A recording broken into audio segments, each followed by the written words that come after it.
Times news channel देखे आप सभी दर्शकों का बहुत बहुत स्वागत है। मैं हूं रमनदीप कौर।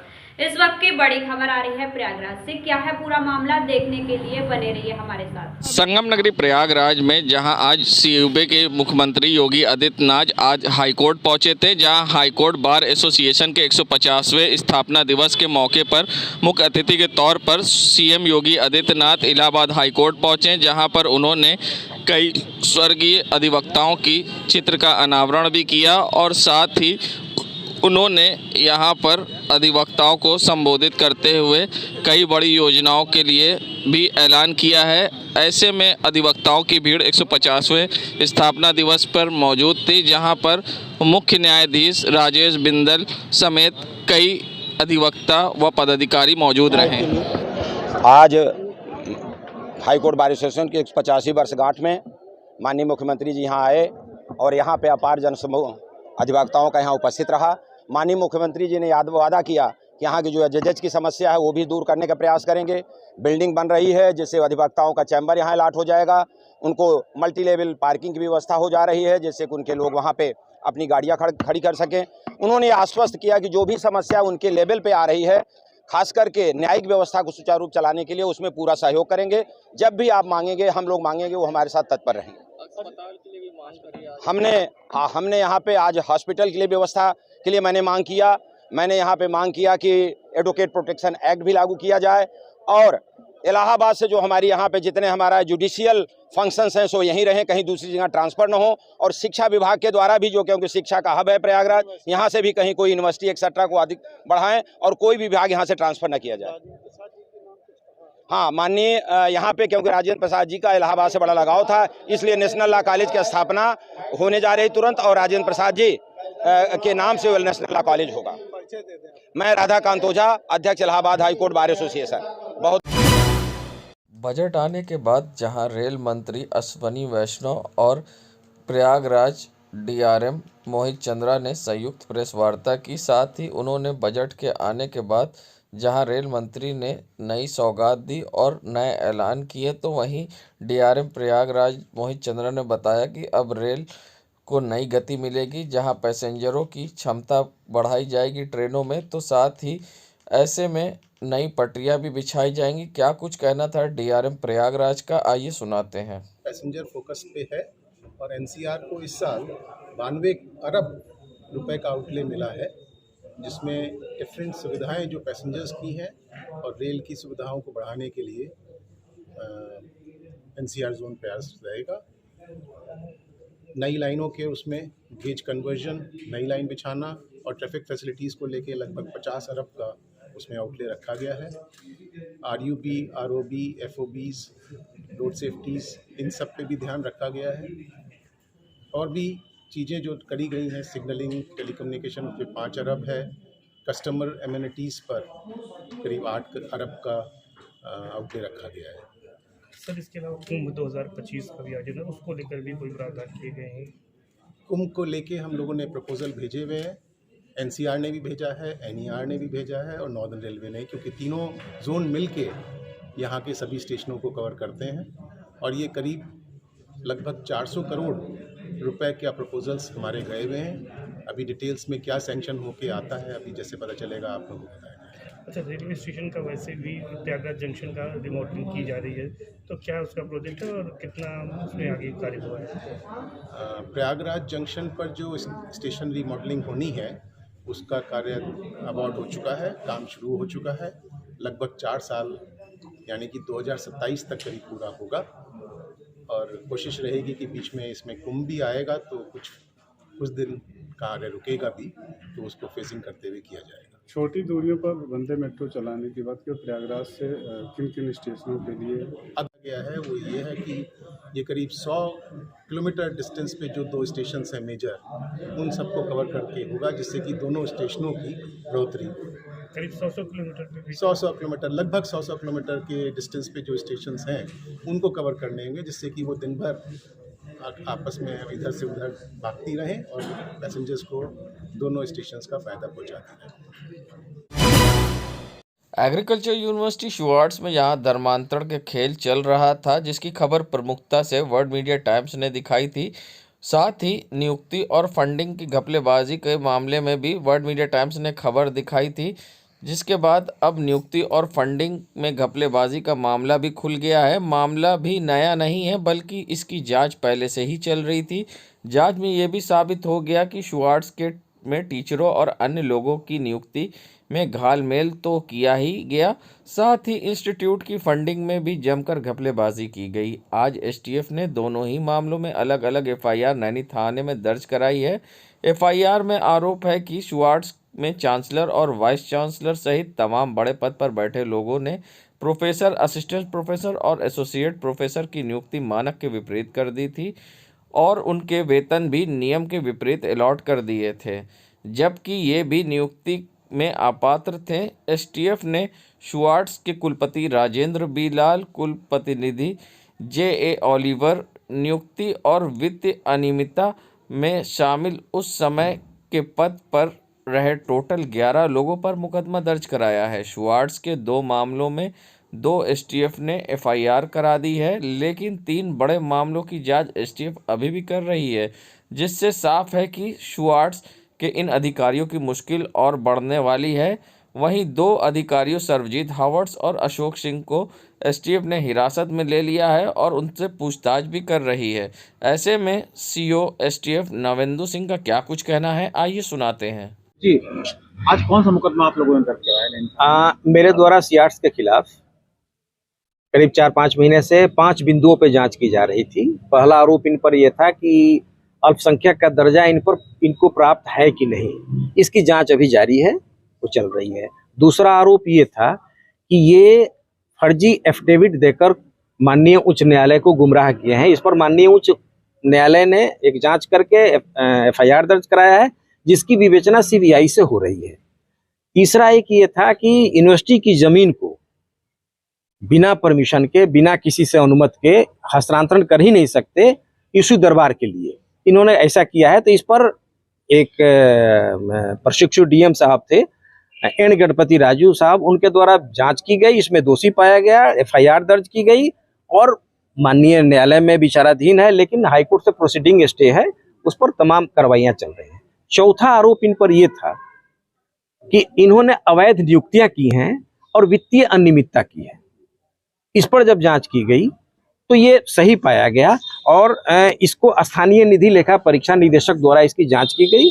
ऑडिट ने अपनी रिपोर्ट में इसको गलत पाया, उस पर मेरे भी जांच में गलत पाए गए, उस पर 2 एफआईआर मेरे द्वारा कराया गया है इनके अगेंस्ट 419, 420, 467, 468, 471, 60/13/4 निवारण अधिनियम 409 की धारा, आईपीसी की धारा इनके अगेंस्ट लगाई गई है। 5वां आरोप ये था कि जब जनपद प्रतापगढ़ से ये लोग फर्जी नाम पते पर असलहे का लाइसेंस करा लिए थे और उसकी एफआईआर हो गई थी, लेकिन उसमें 2 बार एफआईआर लग गई है, जो कि गलत है। उसको पुनर्विवेचना के लिए किया गया है, सारे साक्ष्य मिल चुके हैं और यही आरोप है। आज मेरे इन लोगों के अगेंस्ट 2 एफआईआर कराया गया है। संगम नगरी प्रयागराज पहुंचे सीएम योगी आदित्यनाथ ने जहां बार एसोसिएशन के 150वें स्थापना दिवस पर बड़ा बयान देते हुए कहा कि देश की आज़ादी में अधिवक्ताओं की अहम भूमिका रही हो, चाहे वो राष्ट्रपिता महात्मा गांधी हो, चाहे डॉक्टर राजेंद्र प्रसाद हो, या संविधान रचयिता डॉक्टर भीमराव अंबेडकर हो, या देश के प्रथम प्रधानमंत्री जवाहरलाल नेहरू हो। ऐसे में सीएम योगी ने मंच से क्या कुछ कहा, आइए सुनाते हैं। अपने उद्बोधन में भी इस बात को कहा कि अधिवक्ता समुदाय ने आजादी की इस लड़ाई में बढ़ चढ़ करके न केवल भाग लिया बल्कि देश को नेतृत्व भी दिया। देश की आजादी को एक नई दिशा देने वाले राष्ट्रपिता महात्मा गांधी रहे हों, भारत की संविधान सभा के अध्यक्ष डॉक्टर राजेंद्र प्रसाद रहे हों, भारत की संविधान सभा के कार्यकारी अध्यक्ष श्री सच्चिदानंद सिन्हा रहे हों, या फिर देश के संविधान को एक स्वरूप देने वाले उसकी शिल्पी के रूप में बाबा साहब डॉक्टर भीमराव अंबेडकर रहे हों, देश के प्रथम प्रधानमंत्री पंडित जवाहरलाल नेहरू रहे हों, या देश के प्रथम उप प्रधानमंत्री और गृह मंत्री के रूप में सरदार वल्लभ भाई पटेल रहे हों, देश का हर वह स्वतंत्रता संग्राम सेनानी जिसने उस कालखंड में जुल्म की परवाह किए बगैर लगातार देश की आजादी के लिए लड़ता रहा, जूझता रहा, उसमें अधिवक्ता समुदाय अग्रणी भूमिका में था और अपनी इस पुरातन पहचान को एक बार फिर से आगे किए जाने की आवश्यकता है। संगम नगरी प्रयागराज जहां स्वामी प्रसाद मौर्य के बयान पर विवाद थमने का नाम नहीं ले रहा, तो वहीं अब मांग मेला क्षेत्र से स्वामी तारकेश्वर नंद महाराज ने भी अब इस पर पलटवार किया। साथ ही उन्होंने कहा, अगर मेरे बस में होता तो स्वामी प्रसाद मौर्य को इस देश से, इस राजनीति से निकलवा देता और जिस तरह से रामचरितमानस की पंक्तियां जलवाई है, मैं उसका पुतला और उसे जलवा देता। ऐसे में उन्होंने क्या कुछ कहा है, बयान देते हुए आइए सुनाते हैं। स्वामी प्रसाद मौर्य जो है, माँ का दूध तो पिया नहीं है, वो बंद डिब्बे का पैकेट दूध के बड़ा हुआ है। अगर माँ का दूध पिया होता तो रामचरितमानस पर वो कोई विरोध न करता। वो स्वयं दोगले टाइप का आदमी है, वो रामचरितमानस को क्या जाने, पढ़ा लिखा है नहीं, सत्ता के लालच में कभी इस दल में कभी उस दल में, शुरू से वो दोगला रहा हुआ है। रामचरितमानस के प्रतियां जलाकर रामचरितमानस का जो है उसमें अपमान करके उन्होंने अपने लिए घात पैदा किया है। साधु संत इसका प्रबल विरोध किए हैं। लोकसभा चुनाव में उनका प्रबल विरोध होगा और हम लोग कोशिश करेंगे वो राजनीति से निकाल दिए जाएं। उनको यहाँ रहने का, उनको जीने का अधिकार नहीं। अगर हमारा बस चले तो स्वामीनाथ मौर्य को पुतला के साथ साथ उनको ही जिंदा जला दिया जाए। स्वामीनाथ मौर्य जो है, जो हिंदू और सनातन धर्म के खिलाफ काम कर रहे हैं, ये वो गलत कर रहे हैं। वो स्वामीनाथ स्वयं से उनका कोई वजूद नहीं है। कभी इस दल से मार के निकाले गए, कभी उस दल से निकाले गए। स्वामीनाथ मौर्य क्या समाज को बताना चाहते हैं? रामायण की प्रतियां फाड़ करके स्वामीनाथ मौर्य समाज को क्या संदेश देना चाहते हैं? पहले स्वामीनाथ मौर्य अपने गिरेवान में हाथ झांक कर देखें। हमारे प्रभु श्री राम पर जो है उन्होंने जो है टिप्पणी की है, अपमान किया है, ये कहीं साधु समाज उनको बर्दाश्त नहीं करेगा। स्वामीनाथ मौर्य अगर मेले में आ जाए तो उनकी धज्जी उड़ा दी जाएगी। मैं स्वामी तारकेश्वर जी महाराज, ब्रह्मर्षि पीठाधीश्वर, ब्रह्मर्षि आश्रम हड़िया से बोल रहा हूँ मैं। हंस तीर्थ स्थल पर जहां सत्यम योगी पर कब्जा करने का आरोप लगाया था व्यास मुनि पर, जिसके बाद योगेश्वराचार्य वहां दर्शन करने पहुंचे थे, तो वहां पर अब आरोप लगा है कि सत्यम योगी की तरफ से उनसे और व्यास मुनि से मारपीट की गई। वहीं योगेश्वराचार्य ने थाने में तहरीर भी दी और क्या कुछ कहा, ये सुनाते हैं। पहले में कुछ संतों ने इस बात में विवाद किया कि पूज्यपाद स्वामी श्री योगी सत्यम जी ने कब्जा किया है। हमने कहा जब तक किसी चीज़ को आँख से ना देखा जाए तो मैं नहीं मान सकता कि हकीकत क्या है और गलत क्या है, अच्छा क्या है। तो दास की इच्छा हुई कि मैं जाकर के देखूं, दर्शन करूं, तो उसमें कुछ अनैतिक लोग भी आ गए, तो हमें उससे कोई लेना देना नहीं किसी से।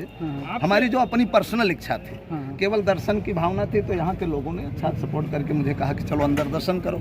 लेकिन वो भी बीच में आ गए तो उसको लोग मारने पीटने लगे, तो महाभारत करने तो आए नहीं थे हम यहाँ। तो हमारा उद्देश्य ये था कि केवल देखें जो विवाद की जड़ पैदा लोग कर रहे हैं कि संध्या बट है, ये हंसकूप है, फलाना है, ढमाका है। तो मेरा उद्देश्य यही था कि पहली बात तो कोई भी पौराणिक स्थल हो चाहे नवनिर्मित स्थल हो, भगवान से संबंधित कोई भी स्थान हो, तो उस स्थान में किसी भी व्यक्ति को जाने से कोई रोक नहीं सकता, सबको चाहिए। और मैंने सूचना भी दिया था, हमारे सामने दरोगा जी मैंने लिख के दिया था। और यद्यपि सतुआ बाबा वगैरह भी आने वाले थे, किसी कारणवश संध्या वो वहाँ पर सत्संग वगैरह के चक्कर में नहीं आ पाए होंगे, लेकिन दास अकेले ही आया था, ऐसा भी नहीं किसी को लेके आया था। मेरी गाड़ी आई, वहाँ रुकी, तो हमें तो वही आश्रम पता था, मुझे भी नहीं पता हकीकत कहाँ है क्या है। करके मुझे हुआ कि आप यहाँ आकर के बैठिए ऑफिस में और आपको हम दर्शन कराएंगे। दर्शन के लिए आए थे, यहाँ महाभारत शुरू हो गया, उसको विप्रोत शुक्ला हैं व्यास जी, उनको व्यास मुनि को मारने पीटने लगे। दर्शन हो पाया या नहीं? ना दर्शन तो बड़ा वाला हुआ, मारपीट वाला दर्शन हुआ है, यही दर्शन हुआ है। अब दक्षिणा बाकी है, दक्षिणा हो सकता है 2-4 दिन में मिल जाए। अरे नहीं, ऐसा नहीं, नहीं, ये बदतमीजी है, गलत, हम इसके लिए संतुष्ट नहीं है।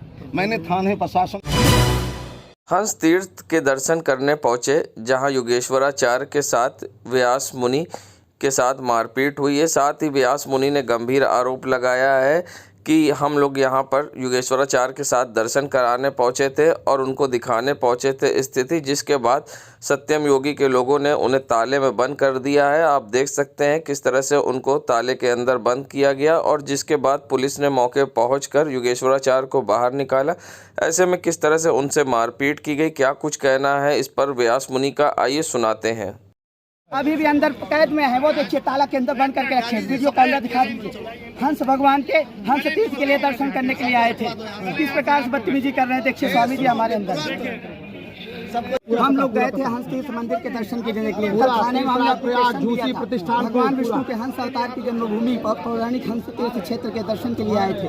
हंस तीर्थ मंदिर में गए, वहाँ से कहे चलिए महाराज जी अंदर, आप पहले महाराज जी से मिल लीजिए, उसके बाद आपको दर्शन कराते हैं। अंदर सत्यम ने मेरे साथ बहुत बदतमीजी की और उसके साथ जो महिलाएं हैं वो भी इधर उधर की बात करने लगे। चलिए उसको पाड़ते हैं, पीटते हैं, कमरा बंद करेंगे, मारेंगे, पीटेंगे, बहुत हमारे प्रताड़ित किया। अभी बहुत ही स्वामी जी भी अंदर हैं, खुद का योगेश्वराचार्य, इंद्रप्रस्थ पीठाधीश्वर चंद्र प्रकाश आचार्य जी, सब रामानुजी संत हैं, वैष्णव संत हैं, संत रामदास जी महाराज वृंदावन ओम नमः शिवाय गौशाला। इन्होंने कहा चलिए अब स्वामी जी से बात कर लीजिए, उसके बाद आपको मंदिर में दर्शन कराने देंगे, लेकिन वहाँ जाकर के गेट पे ताला बंद कर दिया। देश दुनिया की खबरों के लिए world media times news channel को सब्सक्राइब करें।